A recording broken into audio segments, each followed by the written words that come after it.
Hello everyone. In this video, I'm going to solve a titration question taken from Cambridge past paper, paper 4, 5070. So let's see. So we got a solution K, that is sodium hydroxide, and we are to determine the concentration of K by titration. So first of all, a student measures 25 cm cube of the K and put it into this apparatus A. Name the piece of apparatus used to measure 25 cm cube. So accurately using, if you want to measure exact 25 cm cube, you will use the pipette. In some question, they use measuring cylinder to measure the 25 cm cube. That is not right because measuring cylinder is less accurate than the pipette. Name the apparatus A. This one is the volumetric flask. Now, the student makes up the 25 cm cube sample of K to 500. This is called as dilution. Okay, we got 25 cm cube of this K and put in water to make it 500. So we have diluted the solution. Now 25 cm cube of L. So first of all, what we have done, let me clarify you that we got 25 cm cube of the solution K, and K was sodium hydroxide. And then what we have done, we have added more water into this apparatus and made it to this 500 cm cube. Now we got this diluted solution of sodium hydroxide. Fine. So let's see what we are doing next. The student transfers 25 cm cube of L. So what is L? This was K, remember, and after dilution this was the solution L, and then we have taken out 25 cm cube of this solution into what? Into a conical flask over here. So this is a conical flask in which we have transferred the 25 cm cube of this diluted solution which contain sodium hydroxide, and then we have put 2 drops of methyl orange indicator, and then we got solution of sulfuric acid, which is 0.05 mole per dm cube. It's concentration of sulfuric acid, and M is put into the burette. So we are adding from the burette sulfuric acid, and its concentration is 0.05 mole per dm cube. Now, and we have added methyl orange. So the saying, why it's wrong to wash the burette with distilled water immediately before filling it with M. Now, look, the burette, if you wash it with distilled water, what will happen? That some of the distilled water will remain attached, will remain stick even if you remove the water out of it. Some of the water will remain attached on its walls, and when you put in sulfuric acid into it, what will happen? That water will make the sulfuric acid a bit dilute, so you'll have incorrect results. So write that sulfuric acid will get diluted with water. So what's the color change? Since we got sodium hydroxide over here in the flask at the beginning, so methyl orange, it will be yellow at start, and at the end, since there will be at the end point there will be a bit of acid in excess, a drop or so, so we get red color at the end. Okay, let's move ahead. Now we got these burettes, and we have to fill in the table over here. Look, they have given you a curved surface, so where will you read it from? You will read it actually the lower meniscus, this side, this one. Okay, so and always read from less to more. So the first iteration, it would be the initial reading, it is 0.0. This one is not 24.3, this is wrong. We'll read it 23, and it's 23.7. Next iteration number 2, it would be final reading is this one, and it is 34.9. Look, read it lower meniscus. Okay, 34.9, and this one is 10.8. Then for titration number 3, it's 44.5 and 20.2.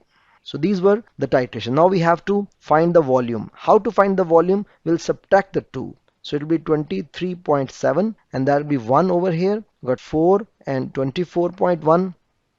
It would be 3, and 24.3. So we got these results. Now we have to tick the best titrations. The best titrations are those titrations which are close to one another. And you see in this list, titration number 2 and 3, they are close because they have a difference of only 0.2 centimeter cube. So, and next we have to find the average volume. So in the average volume, whenever you have to find the average volume, you will use only the best iterations. So it would be 24.1 plus 24.3 divided by 2. So that would be 24.2 is the average volume that we have found. And this is the volume of what? Volume of solution M. And what is M? M is sulfuric acid that we have taken in the burette. Now, solution M is 0.05 mole per dm cube. This is the concentration, okay? And we have just found the volume, 24.2 cm cube. So we have to find the number of moles. So you know moles, that is equal to C into V. And volume has to be in the dm cube, so we'll divide with 1000. So it would be 0.05 into 24.2 over 1000. That will give you the moles. So the answer would be 0.00121. These are the moles of sulfuric acid present in the average volume. Now we got this equation. We have found the moles of sulfuric acid, that is 0.00121. And what about moles of sodium hydroxide? Definitely it would be times 2 because there is 1:2. So we'll make it times 2. So it would be 0.00121 times 2. That would be 0.00242. Now these are the moles of the sodium hydroxide in 25 cm cube. We have to find it in 500 cm cube. So let's take the ratio proportion. The 25 cm cube contains 0.00242 moles. And what about 500? How many moles they will contain? So cross multiply, you get the answer. So it would be 0.0484 moles. They are present in the 500 cm cube of the L. Okay, so if you just recall what we have done before, we have taken this flask in which we have taken uh, the 25 cm cube of sodium hydroxide, the solution K, and then we have added water into it to make it 500 cm cube. So that means uh, whatever moles present in the 500 cm cube, they are actually because of this 25 cm cube. So it means if we have found the moles of sodium hydroxide in 500 cm cube, the same moles of sodium hydroxide will be present in 25 cm cube. Because we have just diluted it. So we can say this in number of moles in 25 cm cube, that would be the same 0.0484. And now we have to calculate the concentration of K and write the answer to three significant figures. Okay, these are the moles. So 0.0484 is equal to the concentration times volume. And how much volume we got? 25 over 1000 to convert to dm cube. So we can find concentration. So the answer in the calculator, it would be 1.936. But we have to give the answer to three significant figures. So the final answer that will quote, it will be 1.94. Now in the next question, between each titration, the student washes the conical flask with water. A second student repeats the experiment but uses L instead of water to wash the conical flask.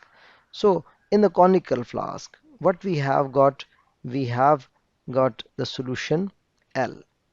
Okay, so if you wash the flask with water and then put in the solution L, there is no problem in it because the water, when you wash the conical flask with water, some of the water will remain there in the conical flask, and when you put L into this water, it will get mixed with the solution, but it will not affect the moles of the L that you have added.